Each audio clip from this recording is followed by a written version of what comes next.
అంటే ఎవరు నిరంతర శివోపాసన చేస్తూ శివమంత్ర జపం చేస్తూ ఉంటారో వారి శరీరం శాంభవ తేజస్సుతో ప్రకాశిస్తుంది. ఆ శాంభవ దీక్షతో ప్రకాశించే శరీరం బాధించడానికి వచ్చే శత్రువులకి జ్వలిస్తున్న అగ్నిజ్వాల్లా కనబడుతుంది.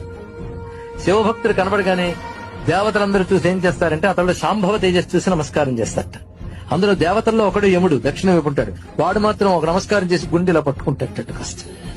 అంటే కొట్టిన దెబ్బ గుర్తొస్తుంది దానికి. ఇక్కడ ఒక్కసారి శివ నీ వాడని అంటే వాడు ఇంకా ఎప్పుడు వాడు కాదు. ఇది తెలుసుకోవాల్సింది. త్వమస్మాకం, నేను నీవాడిని నువ్వు నావాడివి. ఇది ఒకటే మంత్రం అండి. మనం శివుడి వాళ్ళం, శివుడు మనవాడు. అది అన్నాక ఇంకా లోకంతో భయమే ఉందండి. కానీ అన్నిటికంటే గొప్ప తెలివి ఏంటంటే ఈశ్వరుణ్ణి ఆశ్రయించాలన్న బుద్ధి ఒక్కటుంటే సర్వశాస్త్ర సారములు తెలిసినట్లే. కనుక మన పిల్లలకి భగవంతుడిని ఆశ్రయించే లక్షణం ఉందా లేదా అని తెలిస్తే తల్లిదండ్రులు ఆగి బతికి వచ్చండి. ఇంకా వాడి బతుకు పరమేశ్వరుడు చూసుకుంటాడు.